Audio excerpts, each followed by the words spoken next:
Hey guys, welcome to another Trade Genius podcast. Bob and Phil here as always. Guys, there's a credit event coming. We're going to show you why and why it's not going to be a surprise for those that are looking for it and what the mechanism is behind it. But you need to be prepared for this. Very important video, so let's dive in.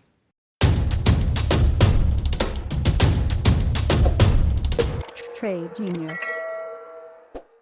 Hey guys, I'll tell you something that we do that really will change the way in which you look at trading and also absolutely help you increase your profitability and how much money you make. It's the Trade Genius newsletter. We put the newsletter out Sunday night through Thursday night, and this really looks at the plumbing of the markets and helps prepare you for the next trading day and help you make money. And we give you a lot of information. We give you market statistics, we give you market levels, we give you the seasonality, what's happening with different sectors of the market, and we will help you identify whether the market's in a bear mode or a bull mode, or whether it's euphoric, whether it's despondent, and it just puts you in a position to be on the right side of the trade. So take advantage of our offer that we have below, and you'll love it. I mean, one trade that you make with this thing can pay for definitely a month, maybe even a year's worth of service. It's that powerful. Use promo code podcast for 15% off the retail price of newsletter. Thanks for listening.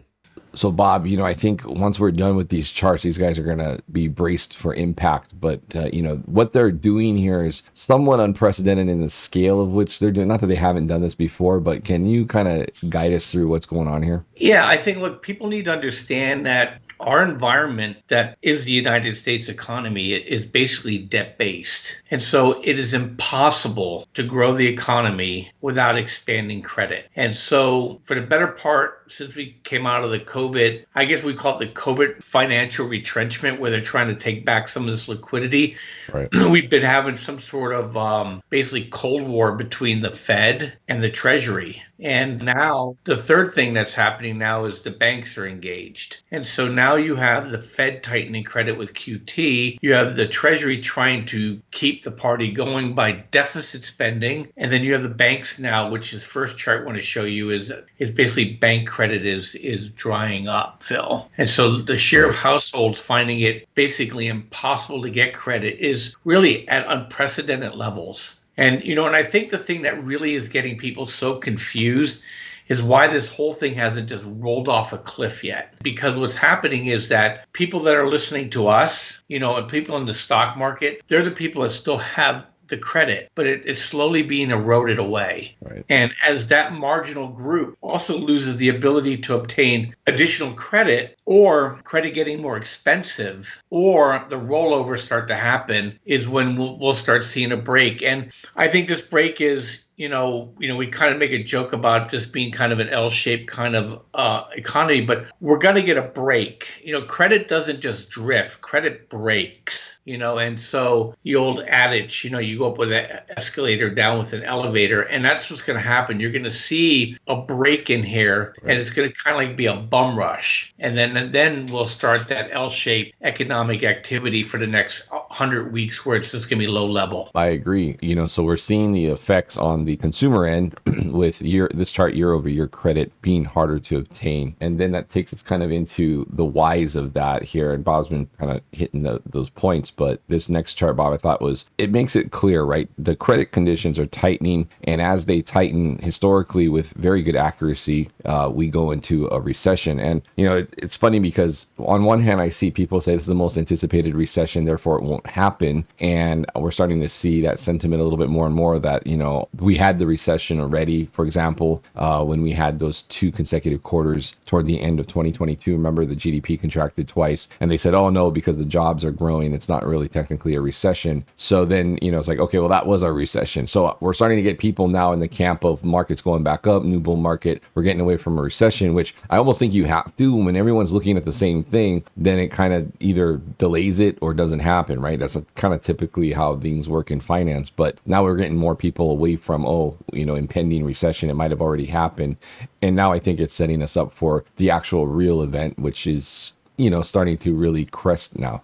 Yeah, to me, Phil, that's just a mirage because of the inflation make it look like prices are rising, even asset prices. It Right. happens for a while, but look, GDP growth is underneath inflation. So that's a Right. recession. Like real Okay, we never GDP. came out of the recession. It's just that, Right. and the thing about it too, I was talking to this was a couple of years ago, when my mother-in-law was still alive, she was explaining to me when she was a kid, she was a child in the Great Depression, and she said they had it really well. My mother-in-law's father he worked the whole time, and she goes, it was like normal for us. She goes, but there was just a vast part of the population that were just dirt poor, had nothing. And I think that's part of what people don't see. You kind of sit where you stand, kind of a thing. And I think what's happening is things are just slowly falling through the cracks until it gets big enough, and it's just going to go. Right. And here, look, consumer has lost their access to loans, and now businesses are losing their access to capital or loans, and they're not going to expand. And what's the easiest way for you and the quickest way for you to bump margin is you dump people. And now we're starting to see that. But back to the debt-based thing, Phil, is that, look, what are the two biggest expenses that people finance in their life? Autos and homes. And so you have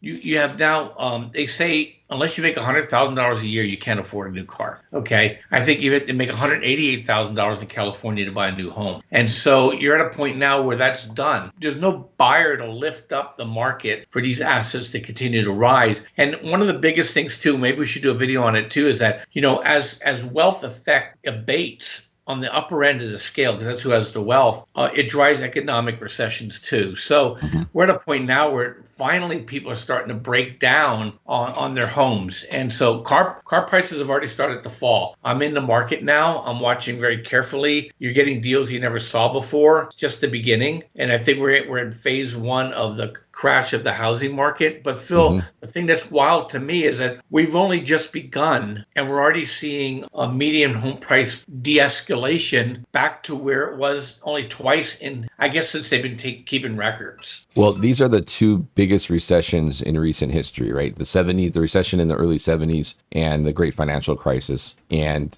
you're right. I mean, because it's a weird market because we haven't really crashed in terms of real estate prices. And yet the median sale price of houses sold percent change year over year is dropping as quickly as it has back in those time periods. Now, granted, the situation here is weird because we have people, unlike the previous two examples, I will say we have people in a weird situation where they're locked in at extremely low rates and also dealing with new buyers that can't purchase because of extremely high rates, relatively speaking, not as high as the 70s yet. So you do have a weird standoff, but I think regardless, I think when you have the problem here, right, is if you have a drop off like this in year over year percent change in the median sales price of homes, that is going to affect all the ancillary businesses like real estate agents, right? Home inspections, I could go on and on. That does ultimately have a domino effect in the economy, in the GDP. So while you could say, well, we could be at this standoff for months and months and months, I agree, but you're going to start having these collateral effects start to undermine the economy. So you do need to pay attention to when the data is making a big print like this, regardless of the current situation. I just think that it's going to take longer than we have seen in historical examples when we get into these data prints. I think it's just going to take a little bit longer in the real estate market to play out, but I think it will play out. And like we talked about, the catalyst really needs to be inventory. And I think once you have some of these investment properties, remember there's 12% of the mortgages out there or owned homes are not being used primarily by the homeowner. It's either a vacation home, it sits empty, or it's an investment cash flow property like Airbnb. Yeah, and look, and it's just beginning. And I think real estate's already dead. I mean, we know people that were in it that aren't in it anymore, right? And they're not making any money from it. I've told this story before. I have a friend who made $500,000 a year that sold nothing this year, absolutely nothing, unless they were really good at saving. How they supporting themselves, and I think we're going to see that across the board. A lot of these commission-based jobs, service-based jobs are going to go away. I worry for my daughter. How many people are going to be spending money on high-end styles when they don't have work? I think the whole thing is really just at an edge. And look, human nature is you want to maintain even keel until you can't. Right. And that's why I worry about a break. And then people say, well, the rest of the world is doing liquidity. Well, the chart says no. Right. China's imploding, Europe's imploding. The only people that really have money and cash flow is the Middle East right now. Right. Everybody else is retrenching. Yeah, and I think this global liquidity chart is really the tell, right? So, we've been telling you guys that, hey, look, don't think we're just going to be hopping and skipping off to la la land in the stock market, because what they're doing, if you look at this chart here, and you have to understand, right, the Fed is adamant about getting inflation under control, and so are the other central banks, right? It's not just the Fed, and they all are coordinated to a degree. But if you look at the trajectory of where global liquidity was going under a normal 2% inflationary environment, which is kind of the standard that the central banks aim for, we should be around 20 trillion in global liquidity or so. That means we've got about, north of $4 trillion that would have to come out of the system still, all right, and come back in line with that trajectory to get back to kind of what I would call, the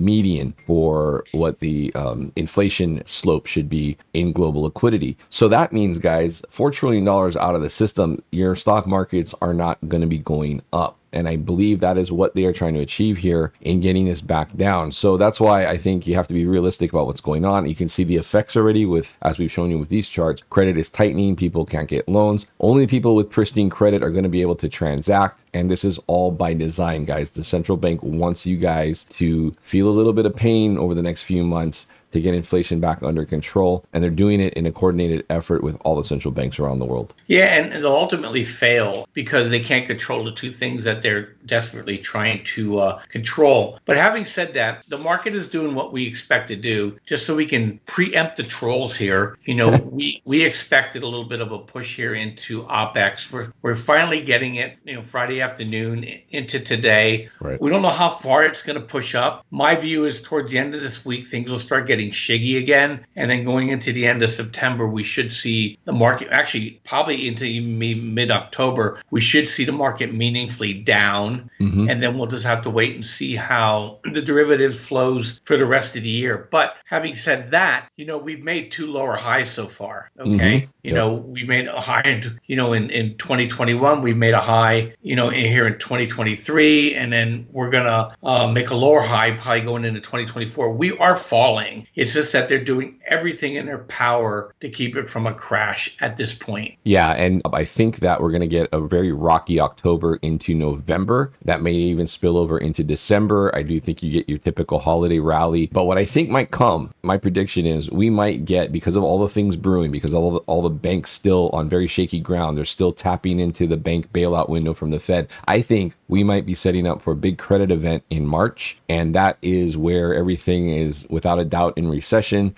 Things are going to seem really shaky and ugly. And I think we L-shape from there. And I think that L-shape will affect equities, cryptos. If you're in altcoins, be very careful here, because I think we're starting to see a real bleed off here. And I think a lot of those charts, if you zoom out on the weekly on those things, remember, this is the outer bands of risk, right? Crypto's outer bands of risk.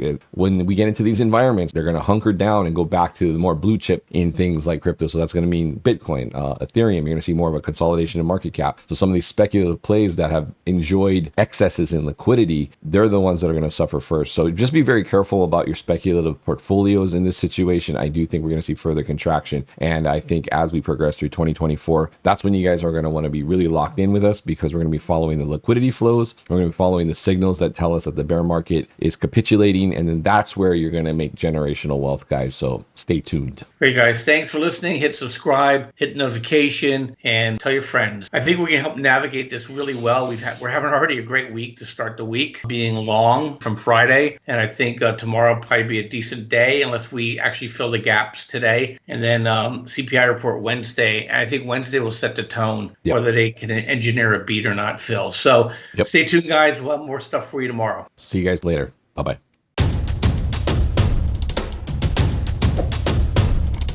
Trade